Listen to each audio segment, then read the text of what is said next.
అభివృద్ధి ఉందా మనకి? నేతి బీరకాయలో నెయ్యి ఎంత ఉంటుందో అవి ముఖ్యమంత్రి గారి చేసే అభివృద్ధిలో అంతే వృద్ధి ఉంది, అంతకుమించి ఏమీ లేదు. జీలకర్రలో కర్ర ఉంటుందా? ముఖ్యమంత్రి గారు చేసే అభివృద్ధిలో అభివృద్ధి ఉండదు. రైతుల రుణమాఫీలో మాఫీ ఉండదు, అది చేసేది.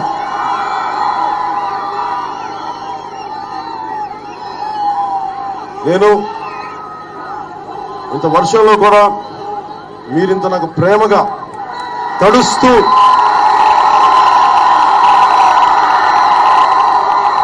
ఆడపడుచులు అక్క చెల్లెళ్ళు అమ్మ మీరు కూడా ఉండిపోయారు.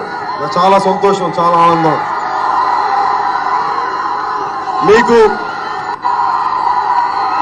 మీ భద్రతే నాకు ముఖ్యం, మీ బాగే నాకు ముఖ్యం, ఆడపడుచుల బాగే నాకు ముఖ్యం. ముఖ్యమంత్రి గారు చెప్తా ఉన్నారు మేము చాలా రోడ్లు వేసామని చెప్తా ఉన్నారు. 17,000 కిలోమీటర్లు రోడ్లు వేశారంటారు. వేస్తే మన విజయనగరం రోడ్లు ఎందుకు ఇలా ఉంటాయి? ఓన్లీ ప్రధాన కూడళ్లు తప్ప, విఐపీలు కూడళ్లు తప్ప ఒకసారి మామూలు రోడ్లకు వచ్చి చూడండి ఎంత దారుణంగా ఉన్నాయో తెలుసుకోండి ఒకసారి.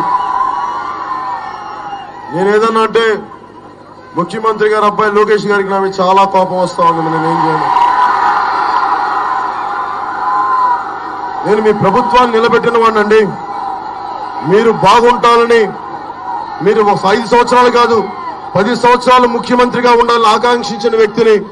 అలాంటి వ్యక్తి ఈ రోజున ఎందుకు రోడ్ల మీదకి వచ్చారంటే మీరు అవినీతి జరుగుతా ఉంది మీ ప్రభుత్వంలో.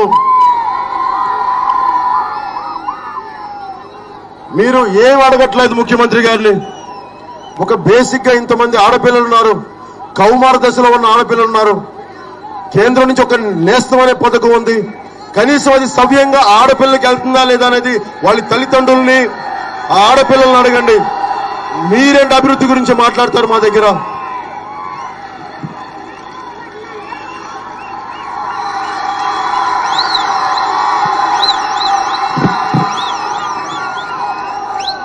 ఒకవైపు మన్రేగా పథకం అంటారు, మహాత్మా గాంధీ రూరల్ మనకి యోజన పథకం అని.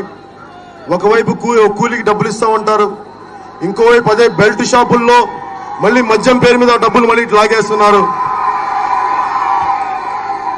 మరి ఆ మద్యం షాపులు ఎవరు అంటే మీకు తెలిసినే కదా నేను చెప్పాలా? మీకు తెలియదే ఉంది.